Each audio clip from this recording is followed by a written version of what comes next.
Salut à tous! Aujourd'hui, nous allons découvrir l'interface de Photopea sur web. Donc, pour tous ceux qui ont suivi la formation Photopea sur mobile, c'est pas compliqué, les choses se ressemblent un peu plus. Donc, vous allez voir fichier édition qui se retrouve sur mobile.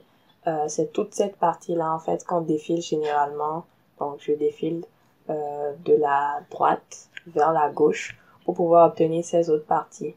Donc, filtre, affiche, fenêtre, centrage horizontal et vertical. Donc, à part ça, on a la barre des outils qui se situe à gauche.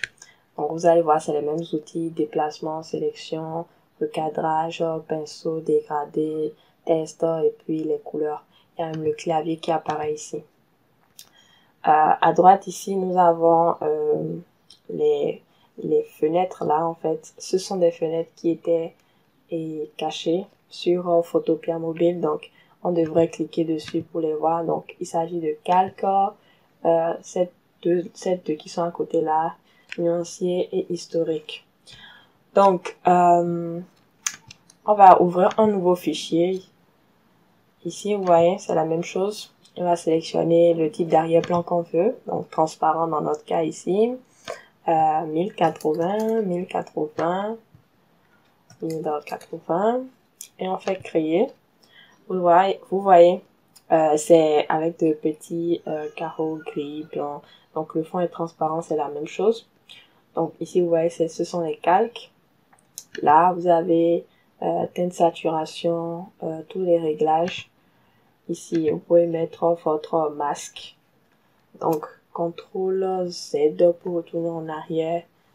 Il y a certaines combinaisons comme sur Photoshop.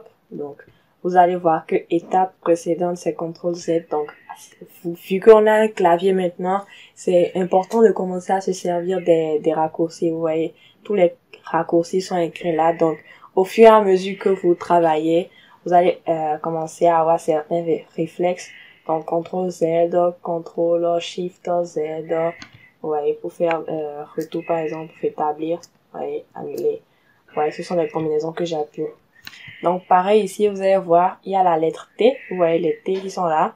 Vous allez voir que généralement, ça change en fonction de l'outil. Vous voyez G, B, S, E. Vous voyez. Vous voyez, il y a toujours des lettres. Donc, ces lettres, c'est quoi? Supposons ici, je suis sur l'outil de déplacement et je vais appuyer la touche B. Vous voyez, ça me donne directement le pinceau. Je ne sais pas si vous voyez, ça me donne directement le pinceau. Donc c'est pareil sur Photoshop en fait, c'est presque les mêmes raccourcis.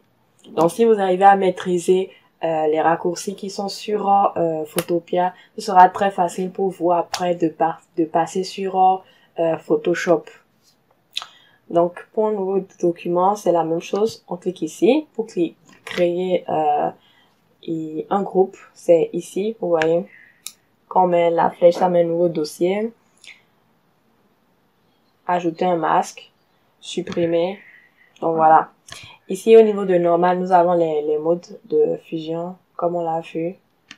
Donc pareil ici, l'opacité. Donc c'est les mêmes choses. Pour les caractères, vous voyez les caractères ici, donc tout est présent. Donc c'est exactement la même interface mais juste avec plus d'espace, avec plus de facilité d'utilisation, quelque chose qu'on pouvait faire sur mobile en quelques pendant des heures. En fait on peut le faire en quelques minutes sur PC. Voilà, donc déjà je vais fermer ceci. Et on va passer à l'utilisation du mockup dont j'avais parlé. Donc j'ai pris un mockup. Donc pour télécharger le mockup, je vous ai déjà dit où on va aller chercher. Vous allez sur Freepik, vous tapez mockup de carte de visite, comme je l'ai montré tout à l'heure sur mobile. Et puis on trouve. Donc ici, je vais faire double-clic. Donc on voit en fait que c'est les jaunes, c'est le jaune qu'on veut remplacer. Donc j'avais prévu déjà ici 2 éléments, donc je les dépose en haut là. Donc je les ai mis en haut, je les ai pas mis là je les ai pas mis ici, je les ai mis en haut là, vous voyez, et ils sont apparus comme ça. Donc je vais glisser, je tire ça et lui-même ouvre, je mets ça sur le nom. Vous allez voir, je suis ici, je fais genre ça n'a pas pris ou quoi. je fais glisser et j'amène la souris vers le nom de l'autre zone de travail. Donc vous voyez, il me ramène ça ici tout seul. Donc j'active le contrôle de transformation.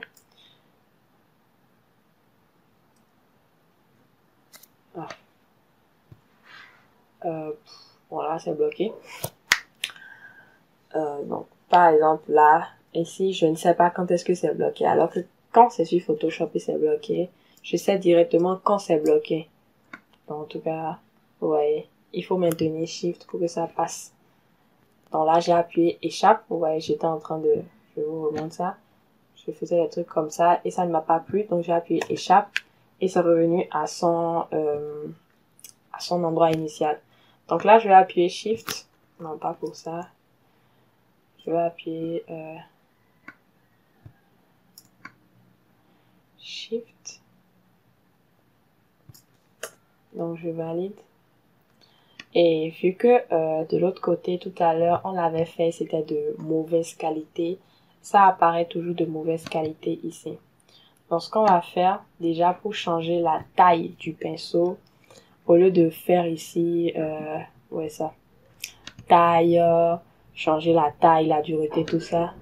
Non, moi je ne fais pas ça, je fais autrement. Donc je vais enregistrer et puis on se retrouve dans la suite.